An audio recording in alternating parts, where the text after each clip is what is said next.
Hey everyone, welcome back to Dad Drinks, where every pour tells a story. I'm Dad, and it's been a while since we've done one of these videos. We were in a transition period. The kid has found himself a new house.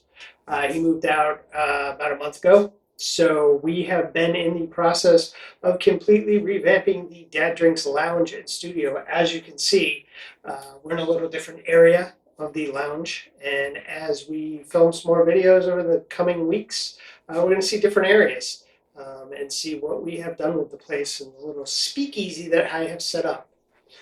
So Monday is St. Patrick's Day, and I am living in Savannah, Georgia now, originally from New England, but in Savannah now. And if you know anything about St. Patrick's Day, you know that Savannah has one of the largest St. Patrick's Day parades in the country. It's actually the third largest, behind, I believe, New York and Chicago, and then fourth is back where I come from, back in Boston.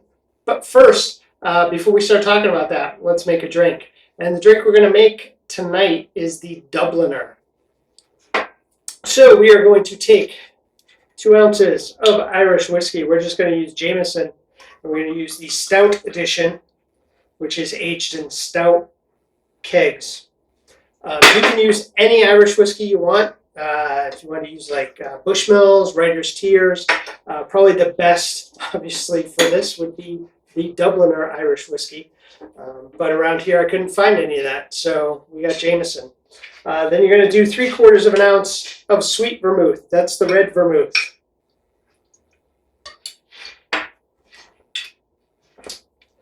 Throw that in your mixing glass with some ice. And then 1/2 ounce of Benedictine. Or, if you don't want to use Benedictine, you can also use Grand Marnier. So if you're like, I know there are a couple of places I've been to, I think it may be a southern thing, where they like float Grand Marnier on top of their margaritas. So you might have Grand Marnier available on your home bar as opposed to, Benedictine. And then you're going to do 2 dashes of Angos. Mix all that up.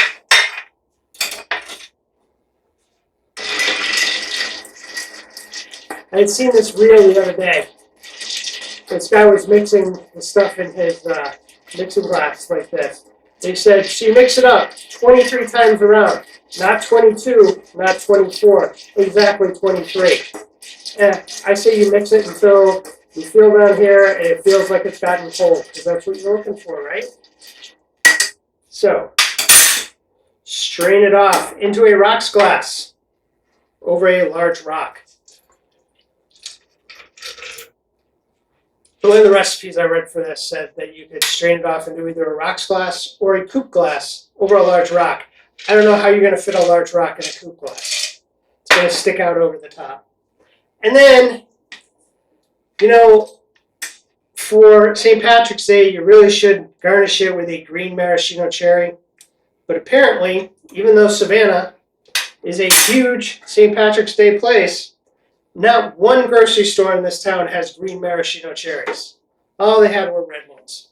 So there you go, that's the Dubliner. So, how of all places does Savannah, Georgia end up with the 3rd largest St. Patrick's Day celebration in the country? I mean, you would expect New York, you would expect Chicago, you definitely expect Boston. But Savannah, Georgia? Well, this is actually Monday will be the 201st version of the Savannah St. Patrick's Day Parade. That means it's been going on since 1823. Or 1824. It's 2025 now. 1824. And it's interesting because the history of Savannah, Georgia was the last of the 13 colonies that was settled. And when it was settled, and I do not have it off the top of my head, but it was early in the 1700s. When it was settled, General Oglethorpe came over from England with his group of colonists. They sailed up the Savannah River until they got to Yamacraw Bluff, which is downtown where River Street is now. climbed up the bluff and said, this is where we want to set up. And Oglethorpe had several rules, one of those rules being no Catholics. So it's interesting that with Ireland being a majority Catholic country, I mean, that's really the issues that go on between Northern Ireland and the Troubles. With Ireland being a Catholic country, how did that end up happening? Well, starting around the early 1800s, Irish immigrants started coming to Savannah and to Georgia, and by that time, General Oglethorpe had passed on, and they kind of didn't enforce those rules about no Catholics. So the Irish immigrants started coming here. So those parades between roughly those first probably 40, 45, 50 parades were not as large as they are now, which, I mean, they probably were not as large in other parts of the country either, but they weren't as much of a spectacle. But what happened was when the potato famine happened, because there was already a large Irish community here, just as there was a large Irish community in New York or Boston or Chicago, that's where the immigrants came to. So beginning, roughly about the Civil War, after the Civil War ended, and the potato famine hit, that's when a large number of Irish immigrants came to Savannah. And after that, those parties and parades, because that's what it is, it's just a big party with a parade wrapped around it, just got bigger and bigger and bigger. And right now, basically, the estimates are that just for people who will be in the parade, not the people lining the streets for the parade route, not the people going downtown to celebrate after the parade or whatever, just the participants in the parade, they are expecting 15,000 people. They're expecting over 350 different groups who will be involved in that. The parade starts at 10:30, 10:15. 10:15, it starts at 10:15 on Monday morning, and it will probably go until about 1:30 or so. It's like a 3-hour long parade. And people who I have, friends I have back in the Northeast or other people that I have around here, like people I work with, most of them are main offices out in the Atlanta area. So most of them are out there, and they'll always ask, so you're going to take off St. Patrick's Day and go to the parade? Hell no. We've never, Mrs. Dad Drinks and I have never actually been to the parade. When we first moved down here in 2014, St. Patrick's Day was, I believe that year was also on a Monday. And on the Saturday of St. Patrick's Day weekend, we did go downtown during the day. And we went downtown until probably about 3 or 4 o'clock in the afternoon, and then said, this is getting nuts, and headed back home. And the interesting thing was, our apartment at the time, because we didn't have a house when we first moved down, we rented an apartment. Our apartment was on a corner of major streets it was basically down in the historic district. It was right off of Forsyth Park, which is the major park in Savannah. And the street, we were on a street corner of a main street that ran north-south, ran downtown, and then a street that runs over to the park. And Saturday, Sunday nights were interesting, as you could hear people dragging themselves up the street and then doing unmentionable things at the corner, mostly to try and get rid of all the alcohol they had drunk. Savannah, to begin with, has an open container policy down in the historic district. There's a whole area downtown where if you go down there, you can walk out. If you've seen Midnight in the Garden of Good and Evil, you can walk out of a bar with what they call a traveler. And a traveler is a to-go cup. And you can just, as long as you stay within that area, you're fine.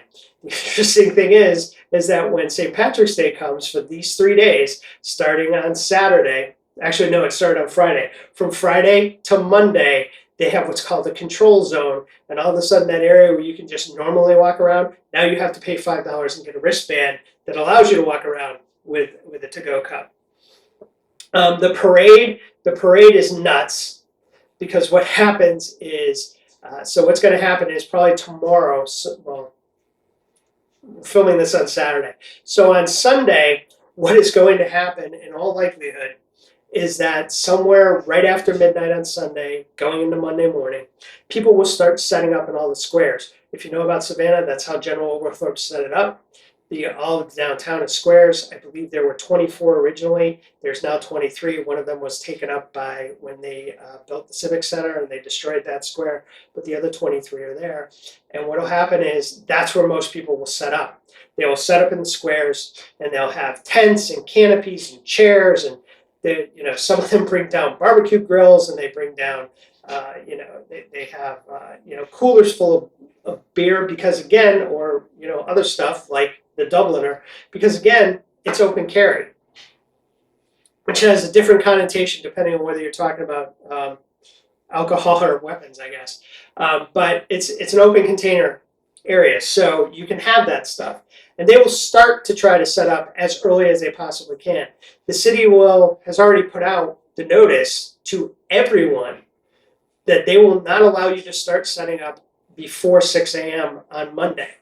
And if you do, they will come along with sanitation department, police department in front of the garbage truck, and they will come along, they will pick all your stuff up and throw it in the back of the trash truck and drive off. Because they don't want people trying to set up way too early.